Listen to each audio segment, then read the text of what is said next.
him cry a couple of times. He was sitting in front of me. Meg, where are your boys? Are they here? They'll be here later. Adam's making peanut butter sandwiches. Oh, cool. Yeah, got a few. Yeah. Hi, Carol. Welcome. You know each other, Rachel. Hi, Rachel. Carol. I'm Carol Taylor. Hey, Carol. Nice to Nice meet to you. meet you. Jana, Megan. All right, I'm good. How are you? Yeah, thank you all so much for coming. Thanks for having us. I think the idea here is we'd start, well, you can start, it's a cycle, so you can start anywhere. We're going to start with the food waste part of the cycle and go through that, and I'll start with you on that, and then Jana will take us from finished compost to vegetables. So it's generally, we're starting at the back, what people would think of as the back side of the cycle. But it's really So- the front. What's that? But it's really the front. It is, exactly. Yeah, Right? All that beginning. perspective. Yeah. What's that? I said the end is the beginning. Yeah, amen. So we have a little set of donations here. If you, So people bring yes, their bags? and you're or- welcome to, yes. Okay. The only thing we say is that, yeah, bring a bucket, or if you bring a plastic bag, then you need to empty it and take your plastic bag with you, even if it's a compostable bag. Yeah, So that's most what people, I was using. I was thinking of... you were using, Who oh, needs some more? You or the...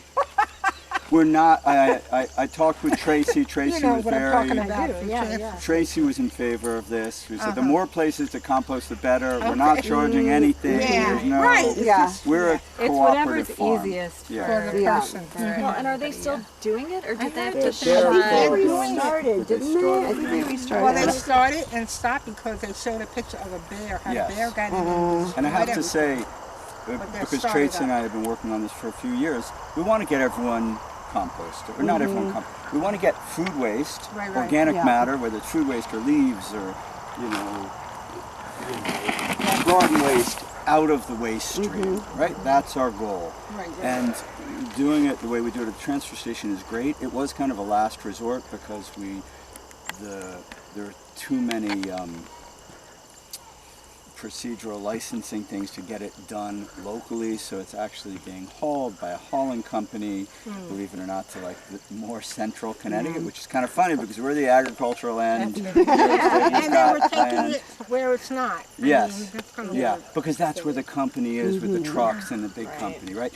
But and Tracy that wasn't her first choice either. I mean, we all wanted to be able to do it here, where we have the resource, we have the land, and people have tractors, and we have everything. But we haven't been able to do it for various reasons.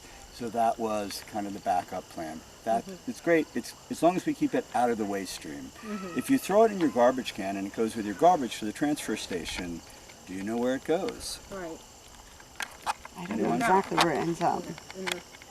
It used to Or go. something, right? It used to go to a waste incinerator in Hartford, and now it's getting shipped to Western Pennsylvania.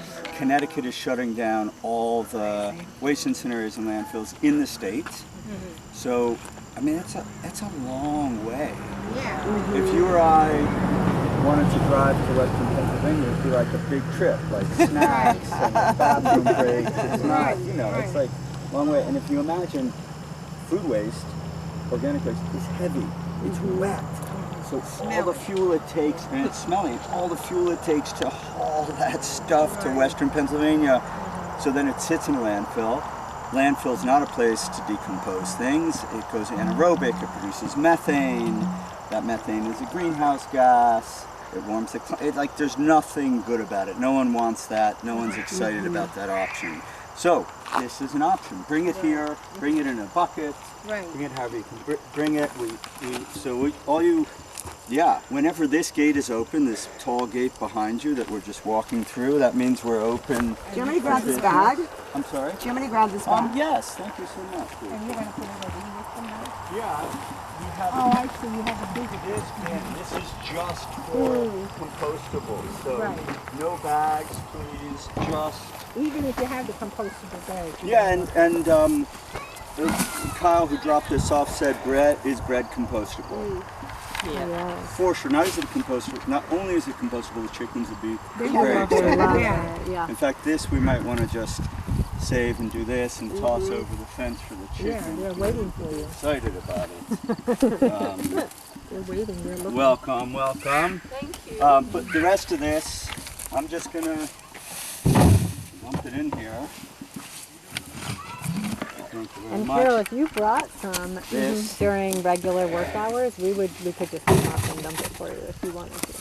Okay. Yeah, if you need Because help. what I'm doing now is going, when I go Tuesday and Friday to take my garbage, Yeah.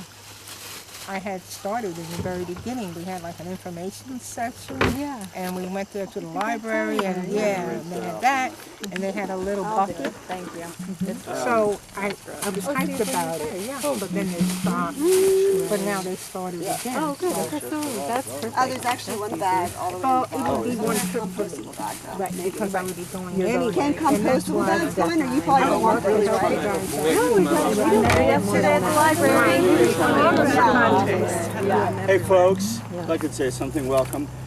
This is a compostable bag. It's great, much better than a plastic bag, and still Right. we don't want compostable We don't bags. want We them. find that they fly around and that we have to retrieve them. So I'm going to just dump everything that's in the compostable bag out.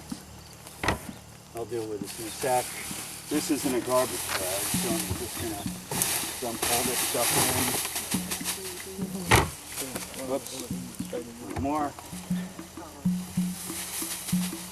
So that's really the whole story. I saved this just for the chickens. Yeah. I'm gonna just toss this over to them. If you want to come because you're interested, or you've got your grandkids here, or it's fun, you're welcome to come into the compost yard, and we can go in there right now. It might not work for everyone, but basically, look for the feed me sign. Can you all see the mouth from here? Yeah. It's the sign. It will move around, so it's not about a place. It's always about the sign. Wherever that sign is, the sign is the pile, and you're welcome to walk in here. Just close the gate behind you.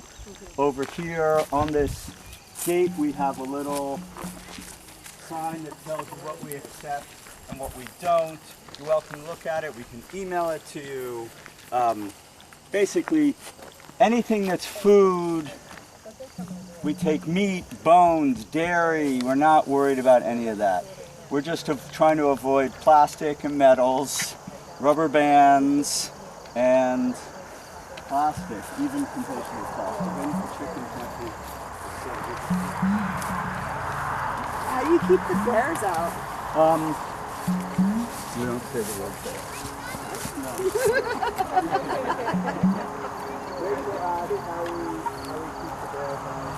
The bears are out during the day. We close the gates at night, but I think it's just enough of a deterrent. There is quite a bit of traffic here during the day, but not every day, not so much on Saturdays. So, but we so far haven't had bear problems. This will empty obviously every day. We'll take it down. You're welcome to just put your stuff in there, and we'll take care of the rest of it. Are there any questions on how to bring your compostables, your food scraps here? I just want to make sure everyone understands. What time do you, what time do you close the... The gates will get closed around sunset. Okay. Yeah.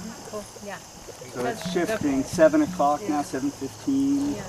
We close them, at sunset so the deer don't come in, but also because that's when somebody comes to close the chicken coop to keep them safe. And so it's pretty consistently right when the sun is going down. And this is a beautiful place to be at sunset. So Yeah. our chickens in that little building? Yeah. Yeah, Close up? that's where they go at night. Naturally they just go in their coop when it starts getting dark. Oh, nice. Yeah, and they roost on there. And then you lock them in there? Yep, lock them in there at night. They're safe at night. So you get eggs from them, I'm sure. We do. So you just put the eggs in with your regular for, like for your menu items and so Oh, on. You're yeah, gonna and need that. actually, most of that, we don't have that many eggs. At the retreat center, they're going through hundreds and hundreds of eggs. But the Adamonics, the fellows who work with us, the Yeah. farm staff, eat the eggs.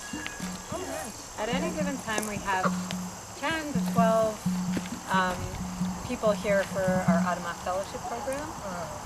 And so they get the priority on the eggs because part of their educational experience is learning to eat from the things that they collect and Some then the people, rest of the farm staff. it might be surprising to you, but some people, and one person in the circle was actually an Adama fellow. Can you guess who it is? Who it was? One person was here for 3 months working on the Eric, farm. definitely Eric. It wasn't Eric. Go ahead, guess, Rachel. Me, Carol, guess. guess. He's in the circle. Yeah. I mean, this young. I know, but it's just here He to was fool you. yeah. Just to fool you. Wrong Someone you know. Someone everyone in Falls Village knows. Was it? Yeah, was it Janet? I actually never did the fellowship program. No? It wasn't I me arrived either. here as staff. Right, you didn't do it either. I didn't. No. It was Megan. Thanks, True. town librarian. Nice. I Yep. love it. That's how you came to Fall Village. Yeah, Oh, it's true. Yep. Yeah. And you'll meet the Adama fellows are all here. You'll meet them. You can ask them about their experience. Just to say Yeah, we're that's who's over there is our fellow. they're getting the party started. These are the future fellows. Future Adama fellows coming down the road. If you all can, you know what food waste looks like. yeah. And if you can see that beautiful pile, dark, earthy looking pile over there, that's the finished compost. Oh, So these piles will all get to that stage, 3 to 6 months, it depends what time of year. Obviously things slow down quite a bit in the winter. So we produce this compost, and then time, moisture, oxygen, and the turning over is just a way of mixing it. And that right balance of food waste, or browns and greens, or food waste and leaves and hay. That's what it takes. Yeah. Any other questions on composting before we move to the next part of the cycle? Does the chickens help out with the composting? Yes, they do. They scratch through it. Yeah, I They heard poop that. in there. They scratch through it. They Yeah. mix it up. They think it's all about them. They think that's their food, and it is also their food, and it is compost. Yeah. Any other questions? That sign, if you can't see it from here, it says fungi, bacteria, and invertebrates at work. Because Carol, that answers Carol's question. Like, they're really doing the work. We think we're composting. We're just creating the right conditions. Right. They're doing the work. It's the fungi, bacteria, and invertebrates. Hi, welcome. We're just kind of getting to the end of the compost cycle, starting from food waste and about to shift into growing things. Any other questions? And if anyone has more compost questions, I'm here for the next couple hours. Please ask me questions. You can get my email address from Megan if you need it, or from me, here to talk about compost pretty much whenever. All right. Okay, so then what we do is we take that finished compost, that beautiful compost, and we spread it on the vegetable beds here.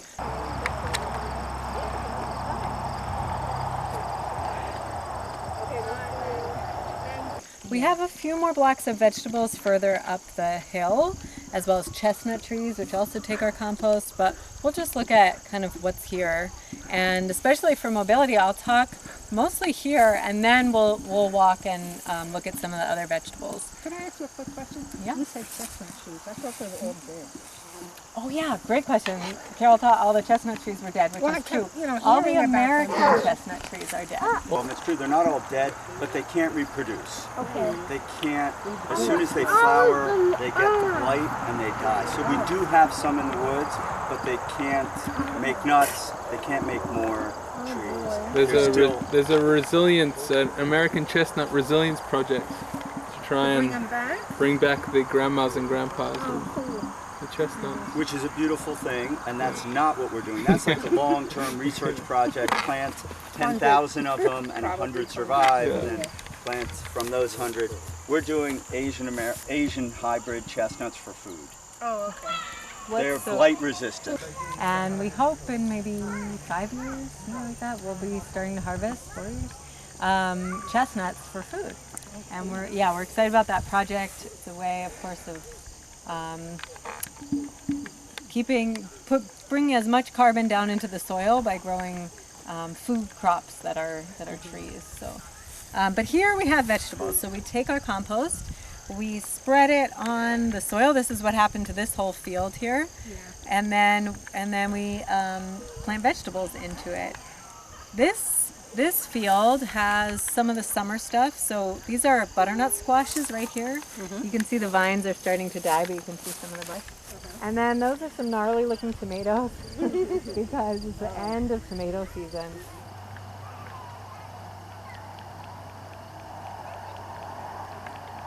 We're an organic farm, certified organic, so we don't spray anything. And yeah, so when we get the diseases, we get the diseases. And down go the plants. You just have to live with it. Yeah. Some of the things you can see here, you can see our marigold plants that we put at the ends of each bed because that helps attract beneficial insects. So again, we're not spraying anything, we're relying on a healthy ecosystem of predators to outcompete our pests. And it works really well. For the most part, we don't have terrible pest problems on the farm. We rotate all our crops, so everything, if you come back next year this time, it'll feel like you're entering a house where somebody just rearranged all the rooms because we move all the plants around, and that also helps us with pests and disease. So those are kind of our main things: rotating crops, really feeding the soil. Organic farmers always say feed the soil, not the crop, because when you have healthy soil ecosystem, you end up with really resilient plants that are strong against things. Yeah. Any questions from here, and then we can just go poke around at some of the other plants.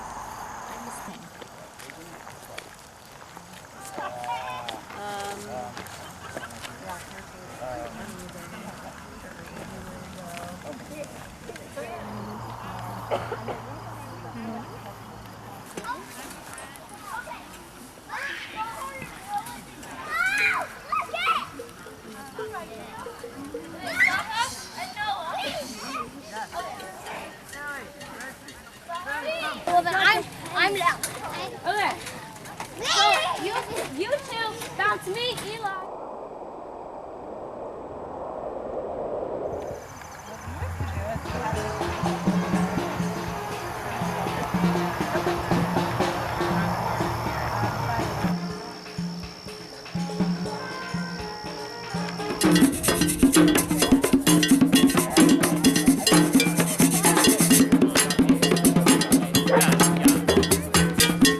We built a lot of it on the boat where they're going to be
like that.